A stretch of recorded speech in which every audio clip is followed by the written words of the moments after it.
हाय दोस्तों, अस्सलाम वालेकुम। कैसे आप लोग? मेरा नाम नबील है। आपने रिलीज किया iOS 27 का बेटा 3 आपके उन सभी आईफोन्स के लिए जो बेटा 2 बेटा 1 पे चल रहे हैं iOS 27 के, या फिर नहीं भी चल रहे और करना चाहते हैं अपडेट, तो ये अपडेट आपको इंस्टॉल करने के लिए मिल जाएगी। लेकिन करना चाहिए नहीं करना चाहिए, क्या इसमें नया है, क्या खास है, सबको इस वीडियो में करने वाले हैं हम। चेकआउट तो वीडियो को देखना पूरा। सबसे पहले अपडेट के साइज की बात करें तो अपडेट का साइज काफी बड़ा है। 15.48 GB का अपडेट साइज आया है मेरा आईफोन 17 प्रो मैक्स पे जो चल रहा था बेटा 2 के ऊपर। तो यहाँ पे अगर आप बेटा 2 से बेटा 3 पे आ रहे हो तो एक्सपेक्ट कर सकते हैं कि 15.48 या 16 या 20 GB तक का भी अपडेट साइज आपको देखने मिल सकता है। जनरली इसी रेंज में रहेगा। ये जो बेटा है डेवलपर बेटा, पब्लिक बेटा भी आया नहीं है। पब्लिक बेटा भी बहुत जल्दी आने वाला है, उसके बारे में आगे बात करेंगे। iOS 27 बेटा 3 इंस्टॉल करने के पहले यहाँ पे iOS वर्जन 27.0 ही रहने वाला है। इंस्टॉल करने के बाद भी 27.0 रहने वाला है, क्योंकि जो बेटा वर्जन होता है उसमें बिल्ड नंबर चेंज होता है। iOS वर्जन सेम ही रहता है अक्रॉस ऑल बेटास। मतलब 27.0 का बेटा एक आ गया ना, तो फिर फाइनल वर्जन आने तक उसका 27.0 ही रहेगा। अपडेट करने से पहले अवेलेबल फ्री स्पेस थी 545.56 GB की। अपडेट करने से पहले जो बिल्ड नंबर था वो उसके एंड में H था 24A5370H, ये पूरा बिल्ड नंबर था। अपडेट करने से पहले जो मोडेम फर्मवेयर था वो था 2.08.01। अपडेट करने के बाद iOS वर्जन सेम रहेगा। अवेलेबल फ्री स्पेस जो है अच्छी खासी बढ़ गई, 545 से बढ़कर 552.92 GB होगी, जो कि अच्छी बात है। बिल्ड नंबर इस वाले के भी अंदर आप देखेंगे तो उसके एंड में H ही है, बट 24A5380H है। थोड़ा सा चेंज हुआ है नंबर में, लेकिन एंड में जो नंबर है वो सेम ही है। मोडेम फर्मवेयर यहाँ पे नया है 2.09.00। चलिए अब देखते हैं इस अपडेट में क्या नया है। सबसे पहली बात यहाँ पे आप देखेंगे मेरे फोन को कोई नेटवर्क ही नहीं है, बट जियो वाईफाई लिखा है कि वाईफाई कॉलिंग एक्टिवेटेड है, जबकि मेरे ऑफिस में नेटवर्क रहता है। तो ऐसा क्यों है? क्योंकि हमारे यहाँ पे है रेड अलर्ट, बारिश हो रही है, फ्लडिंग हो रही है, जिसकी वजह से जियो का नेटवर्क है डाउन। मतलब एक काटा भी मुश्किल से आ रहा है। एयरटेल अच्छे से काम कर रहा है और दूसरा मेरा एक सिम है वो एयरटेल का है, वो अच्छे से काम कर रहा है, उसमें नेटवर्क है। मेरे आईफोन 16 प्रो मैक्स में फिलहाल मैं इसको यूज कर रहा हूँ और इसमें जियो है जिसपे नेटवर्क नहीं है। तो ये इस अपडेट की गलती नहीं है, 2-3 दिन से यही प्रॉब्लम चल रहा है हमारे यहाँ पे। चलो अब देखते हैं इसमें नया क्या कुछ है। अगर आप गौर से देखते हो रिमाइंडर्स ऐप को, तो यहाँ पे इसके जो आइकन है इसमें स्लाइड चेंज है। आपके पास अगर बेटा 2 है तो उससे आप कंपेयर करके देख सकते हैं कि इसमें रिमाइंडर्स ऐप में ये जो आगे बुलेट पॉइंट जैसा दिया हुआ है ना, वो नए ऐड हुए हैं। सेकंड चीज यहाँ पे जो चेंज हुई है वो मैं आपको बताता हूँ स्क्रीनशॉट के जैसे। जैसे मैंने आपको बताया अभी कि मेरे फोन में नेटवर्क नहीं है, लेकिन यहाँ पे मैं आपको स्क्रीनशॉट के जरिए बता सकता हूँ। जैसे बाहर जाके मैंने ये स्क्रीनशॉट लिया था जहाँ पे जियो ट्रू 5G प्लस लिखा है और साथ ही यहाँ पे वाईफाई का सिंबल भी है। तो यहाँ पे आप अगर कंट्रोल सेंटर ओपन करेंगे आपका कुछ ऐसा देखने मिलेगा, और जब वाईफाई कनेक्टेड नहीं रहेगा तो यहाँ पे जियो ट्रू 5G प्लस करके लिखा आएगा। तो 5G प्लस अभी फिलहाल मुझे लग रहा है यहाँ पे इस रीजन में रोल आउट हुआ है, और उसी के साथ यहाँ पे ये वाईफाई का और पूरा जो नेटवर्क का नाम है टोटल दिखा रहा है। सेटिंग्स के अंदर अगर आप सीरी का मेन्यू ओपन करेंगे तो यहाँ पे सीरी के ऊपर जो सीरी का सिंबल है उसके नीचे बेटा लिखा आ रहा है यहाँ पे अलग से, थोड़ा सा पहले जो है बीच में आता था और थोड़ा सा अलग दिखता था वो। इसी मेन्यू के अंदर जब आप जाएंगे वॉइस के अंदर, तो अब यहाँ पे आपको ये ग्रेड आउट देखने नहीं मिल रहा है। इसका पेस और एक्सप्रेसिविटी सीरी की जो है आप एडजस्ट कर सकते हैं। वो चला के मैं आपको दिखाता हूँ अभी। तो ये इसकी स्पीड है, पेस एडजस्ट करना मतलब, और ये सुपर फास्ट है और ये एकदम स्लो। इसको फिर से बीच में कर देता हूँ और एक्सप्रेसिविटी को बढ़ा देता हूँ। तो ये ओवर एक्टिंग करना शुरू हो जाएगी, और एक्सप्रेसिविटी कम करूँ तो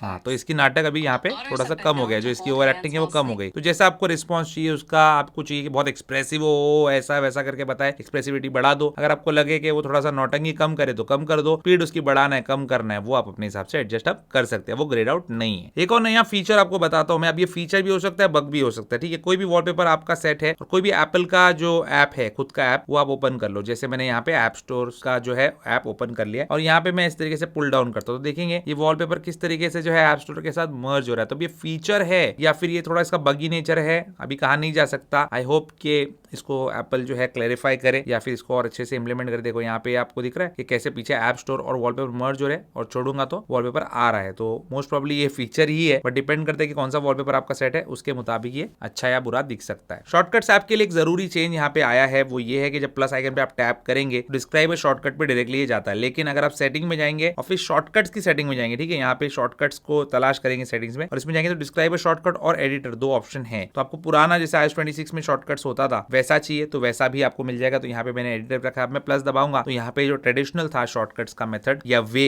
जो दिखता था, ये यूज करने का तरीका था, वो आपको देखने मिलेगा। तो आपको कैसा पसंद है, डिस्क्राइब वाला या एडिटर वाला, मुझे कमेंट करके बताना, क्योंकि मुझे डिस्क्राइब वाला पसंद है, अपना काम उससे हो जाता है और काफी सही है, वो एंड यूजर के हिसाब से सोच के एप्पल ने वो निकाला है। लेकिन फिर भी अपनी अपनी मर्जी है, एडिटर को भी यूज कर सकते हैं। फोटोज ऐप के अंदर कोई भी फोटो आप ओपन करते हैं और उसमें जो लुकअप का ऑप्शन होता है, जिसे हम स्वाइप अप करते हैं तो यहाँ पे आ जाता है। तो वो अगर आप देखेंगे तो यहाँ पे लुकअप न्यूट्रिशन करके आया लिखा हुआ, जिसके आगे कांटे और छुरी का सिंबल है। तो यहाँ पे पहले सिर्फ सर्च वाला एक आइकन आता था, लेकिन यहाँ पे लुकअप न्यूट्रिशन है। अब इस पे टैप करता हूँ तो क्या आएगा, देखिए। तो यहाँ पे ब्रेड रोल करके लिखा हुआ है और इसकी न्यूट्रिशन वैल्यू लो है। और यहाँ पे बोल रहा है कि ब्रेड रोल जो है रिफाइंड कार्बोहाइड्रेट है, एक्चुअली पाव है, ब्रेड रोल नहीं है। और यहाँ पे जो है खीमा है, लेकिन ये दोनों को यहाँ पे ठीक से पहचान नहीं पाया। एनीवेज भाई यूएस के हिसाब से है तो वो ठीक है, लेकिन यहाँ पे मैं जो बताना चाह रहा हूँ वो ये है कि यहाँ पे एक नया इसका सिंबल आया है। फीडबैक ऐप को अगर आप देखेंगे तो यहाँ पे फीडबैक ऐप के अंदर एक ग्रेडियंट हुआ करता था कलर में, वो कलर का ग्रेडियंट गायब हो चुका है। अब फीडबैक ऐप जो है एक सॉलिड कलर में आपको देखने मिलेगा। जब पहली बार आप फाइंड माई ओपन करेंगे तो आपको यहाँ पे मिलेगी एक नई स्प्लैश स्क्रीन। हालांकि इसमें कोई नए फीचर्स ऐड नहीं किए गए हैं, लेकिन iOS 27 के जो नए फीचर्स है वो यहाँ पे एक बार फिर से आपको बता रहा है कि रीडिजाइंड आपको एप्पल वॉच ऐप मिलेगा, फ्लेक्सिबल लोकेशन शेयरिंग मिलेगी, फैमिली शेयरिंग वगैरह सब, और उसकी डेट और टाइम और ये सारी चीजें आप सेट कर सकते हैं इंडिविजुअली, किससे कितनी देर तक शेयर करना है लोकेशन, वो सब। और लोकेशन में इंप्रूवमेंट भी देखने मिलेंगे, जहाँ पे ऑटोमेटिकली आपकी जो लोकेशन है वो अपडेट होगी with your iPhone as well as Apple Watch. तो यहाँ पे ये सब नए फीचर्स जो टोटल iOS 27 में वो यहाँ पे मेंशन किए गए। और सेम चीज आपको एप्पल टीवी ओपन करने पे भी देखने मिलेगा। यहाँ पे भी नया स्प्लैश स्क्रीन है विद ऑल द इन्फॉर्मेशन जो iOS 27 में। इस पर्टिकुलर अपडेट के लिए कुछ नहीं है एक्स्ट्रा। बग्स क्या कुछ है इस अपडेट में, इसके फीडबैक ऐप में चेकआउट करते हैं। एप्पल का यहाँ पे रिलीज नोट्स है, एयरप्ले में नोन इश्यूज है, जहाँ पे होम थिएटर पे एयरप्ले जो है फेल हो रहा है काम करने के लिए। एयरपॉड्स मैक्स 2 में नोन इश्यूज है और एयरपोर्ट यूटिलिटी ऐप इंटेंट्स के अंदर नोन इश्यूज है। तो नोन इश्यूज काफी सारे यहाँ पे है, ये बात नहीं है कि एक बग फ्री अपडेट है या ओएस है iOS 27, लेकिन बहुत स्टेबल भी है। लेकिन ये सारे इश्यूज यहाँ पे इमेज प्लेग्राउंड और ये सारी चीजें उसका वर्क अराउंड भी दिया है एप्पल ने, लेकिन फिक्स करेंगे आराम से। अभी तो पब्लिक बेटा भी नहीं आया है और थर्ड बेटा पे ये हम फिर भी काफी अच्छा स्टेबल अपडेट दे पाए, लेकिन डेफिनेटली यहाँ पे क्योंकि बेटा में तो यहाँ पे आपको बग्स भर भर के मिलेंगे। और ये लिस्ट जो है नेवर एंडिंग बोल सकते हैं। देखो राइटिंग टूल्स में नोन इशू है, उसका वर्क अराउंड क्या है, पोस्ट क्विट करना पड़ेगा आपको मैसेजेस को to solve this issue. Xcode में नोन इशू है, तो ऐसा ये सब रहेगा ही इशूज इसके अंदर। एक और चीज आपको यहाँ पे देखने मिलेगी, अब ये आप बग तो नहीं बोल सकते, लेकिन मैं इसी सेक्शन में इसको रखता हूँ, वो ये है कि ऑप्टिमाइजिंग सीरी एंड सर्च करके यहाँ पे लिखा रहा है। और यहाँ पे आपको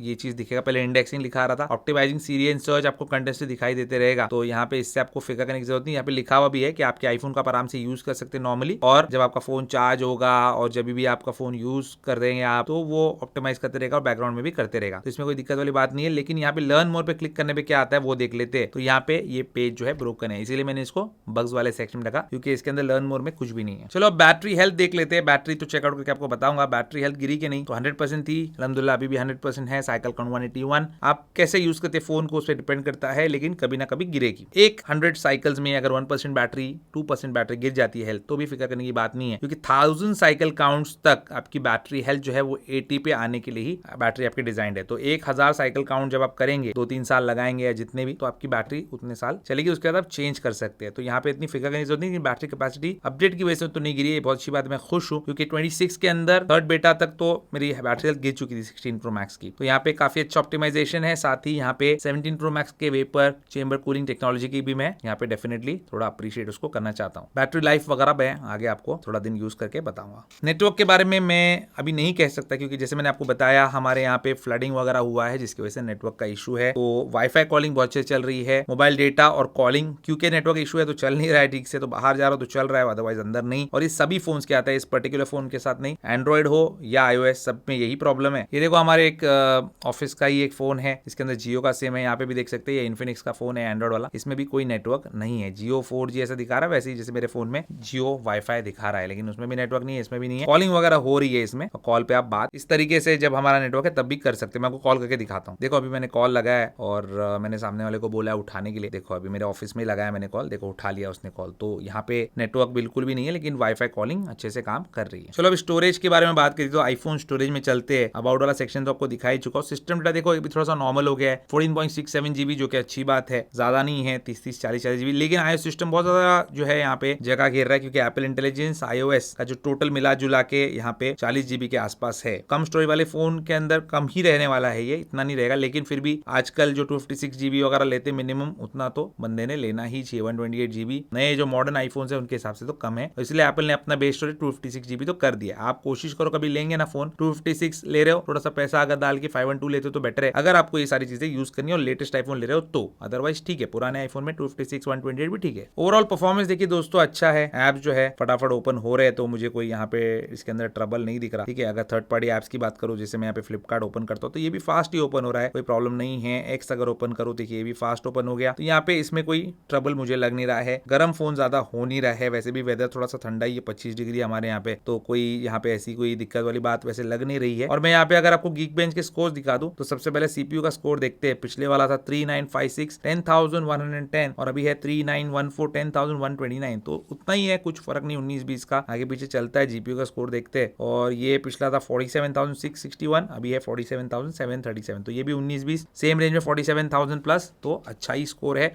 परफॉर्मेंस में कोई दिक्कत नहीं आएगी आपको। अपकमिंग अपडेट्स क्या आने वाले हैं, तो यहाँ पे नेक्स्ट वीक में आपको मंडे ट्यूसडे को देखने मिल सकता है आरसी वर्जन iOS 26.6 का 26 पे जो चल रहे हैं उनके लिए वो अपडेट इंपॉर्टेंट रहने वाला है। और उसका फिर जो फाइनल स्टेबल वर्जन यहाँ पे है, यहाँ पे आपको देखने मिलेगा जुलाई के एंड तक, और जुलाई में ही मोस्ट प्रॉब्ली जो iOS 27 है उसका पब्लिक बेटा भी आने वाला है। तो अगर आप डेवलपर बेटा नहीं डालना चाहते थे, पब्लिक बेटा वेट करते तो पब्लिक बेटा आ जाएगा, लेकिन पब्लिक बेटा और डेवलपर बेटा होता सेम है। डेवलपर बेटा 1, 2, 3 आ गया, 3 या 4 में आपको पब्लिक बेटा मिलेगा, तो वो 1 पे रहेगा, ये 3 या 4 पे रहेगा, तो बस यही बात है और कुछ नहीं। iOS 27 बेटा 3 क्या ये आपको अपडेट करना चाहिए? अगर आप बेटा 2 बेटा 1 पे हो तो अपडेट बिल्कुल कर सकते हैं। नए से अगर आप जाना चाहते हो, मतलब 26 से 27 पे जाना चाह रहे हैं, नए चीज एक्सपीरियंस करना चाह रहे हैं, स्टेबिलिटी परफॉर्मेंस थोड़ा सा इंप्रूव करना चाह रहे हैं अपने फोन की, तो 1 हफ्ता या 4 दिन या 3 दिन, जितना भी टाइम लगता है मुझे टेस्ट करने के लिए, उतना आपको रुकना पड़ेगा। और उसके बाद में आपको इसकी बैटरी लाइफ, इसका जो पूरा एक्सपीरियंस है वो शेयर करूंगा। कोशिश करूंगा 2-3 दिन में ही दे दूं, लेकिन कभी कभी डिले हो सकता है। और मौसम का भी भरोसा नहीं है, वेदर बहुत रफ है, कभी नेटवर्क चला जाता है, कभी मोबाइल डेटा चला जाता है, कभी वाईफाई चला जाता है और कभी बिजली ही चली जाती है, तो उसमें थोड़ा सा प्रॉब्लम आने वाला है। काफी रफ हो गया है वेदर और आप लोग न्यूज तो देख ही रहे। तो ये दिखानी दोस्तों iOS 27 बेटा 3 की उम्मीद है तो आपको आज का हमारा वीडियो पसंद होगा तो वीडियो को लाइक शेयर जरूर कीजिए, मेरे चैनल को सब्सक्राइब जरूर कीजिए। Good bye.